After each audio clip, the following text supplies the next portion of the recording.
The White Lotus Explained. So here's a fun detail about The White Lotus. The guy who created it, Mike White, was a contestant on Survivor. Season 37, David versus Goliath. Actual superfan went out there and played the game on camera. And this is someone who'd already written School of Rock, Nacho Libre, had his own HBO series with Enlighten starring Laura Dern. He's not a reality TV personality. He's one of the more interesting screenwriters working, and he just decided to go do Survivor because he loved the show. Enlightened is actually important context.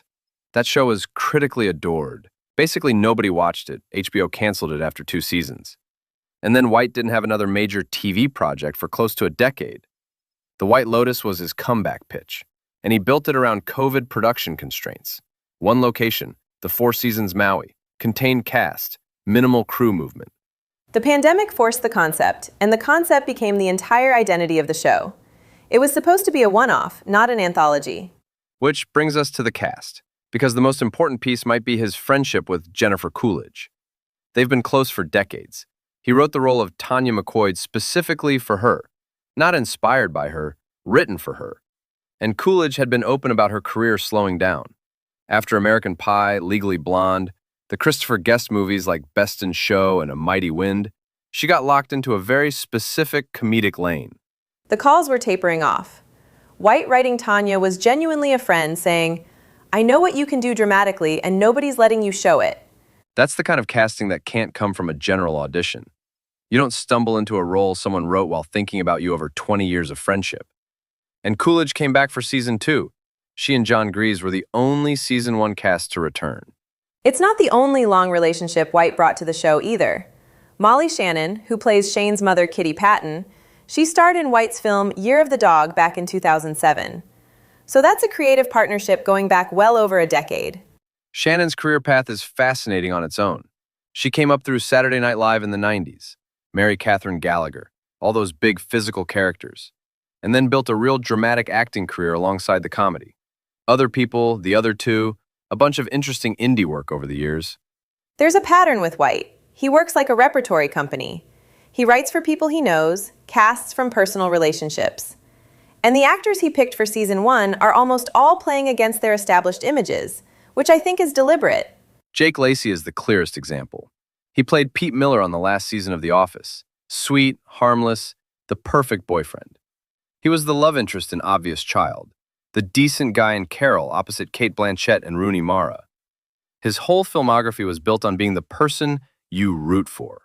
And then White casts him as Shane Patton, this oblivious newlywed who makes everyone's life harder. Total inversion. The gap between what you expect from Lacy and what he actually delivers does half the work. That's smart casting, using an audience's memory of an actor against them. Same kind of thinking with Murray Bartlett as Armand, the resort manager. Bartlett is Australian, had been working steadily for years. He was on Looking, the HBO series, played Dom. Good work, but he wasn't a name anyone outside industry circles would recognize. He was in his late 40s when this came out. And suddenly, he's the center of the most talked about show of the summer. A genuine late career breakout. Not a gradual build, just a sudden shift in visibility after decades of under-the-radar work. And then he goes directly into The Last of Us for HBO, playing Frank opposite Nick Offerman. 2 career-defining roles on the same network, back to back. That kind of run almost never happens at any career stage, let alone after 20-plus years of grinding. Which points to something about this whole cast, the HBO pipeline. Bartlett came from Looking, Natasha Rothwell from Insecure, Steve Zahn from Treme, Sweeney and Gage from Euphoria. Rothwell is worth stopping on. She plays Belinda, and she wasn't just acting on Insecure, she was in the writer's room too. Came up through UCB in Second City, trained as a comedy writer, got into the Insecure room, started performing on that show as Kelly. She approaches every scene from both sides, understands structure the way writers do, and then executes on camera. That's an unusual combination. And the role of Belinda is a dramatic turn for her. Kelly on Insecure is big, physical, genuinely hilarious, completely different register from what she's doing here. She went on to create and lead her own series, How to Die Alone, on Hulu. The White Lotus opened that door. The Euphoria connection is interesting too. Sydney Sweeney as Olivia Mossbacher and Lucas Gage as Dylan. Both were doing Euphoria at basically the same time they were doing The White Lotus. two HBO shows overlapping with shared cast members. Gage had this viral moment during the pandemic where a director didn't realize his mic was hot during a Zoom audition and started criticizing his apartment on camera. The clip went everywhere, millions of views. It was this weird shortcut to name recognition right before The White Lotus premiered. Sweeney was already one of the most in-demand young actors around. She'd been on The Handmaid's Tale, Euphoria was taking off. The White Lotus was one of several things happening for her all at once. She's also a trained MMA fighter, which is a detail people are always surprised by. Having two Euphoria cast members in the same show simultaneously, both on HBO, that's the network drawing from a talent pool it already trusted. The whole production has this feeling of an in-house ensemble, rather than an open casting call. Connie Britton brings a completely different energy as Nicole Mosbacher. She's Tammy Taylor from Friday Night Lights, one of the most loved TV characters of the 2000s.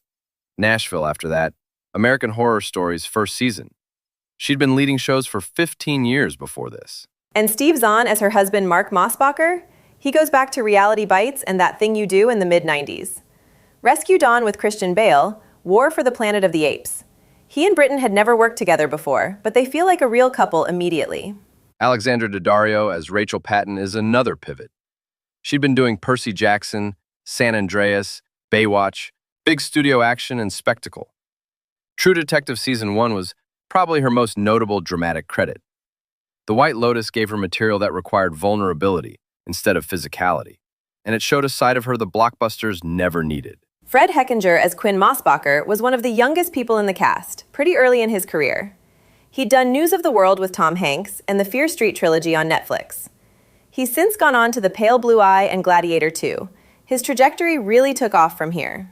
Brittany O'Grady as Paula came from Star, the Lee Daniels music drama on Fox, and The Craft Legacy. She was probably the least established of the main cast going in, but she held her own against some very experienced scene partners. And John Grease as Greg Hunt, Uncle Rico from Napoleon Dynamite. One of those character actors who's been working for decades, shows up in everything from Lost to the Taken movies. Small role in Season 1, but he came back for Season 2 with a much bigger part.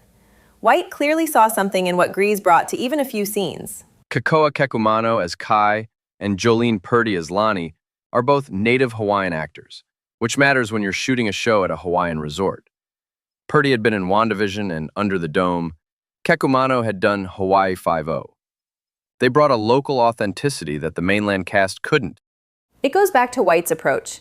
He cast with intention across every level, not just the leads.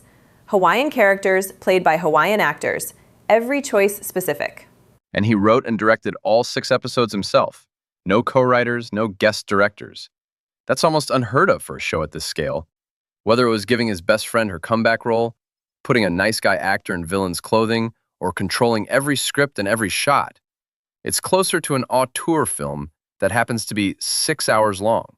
For a few of these people, Coolidge, Bartlett especially, it turned out to be the role that redefined their careers entirely. Not bad for a pandemic workaround shot at a hotel in Maui.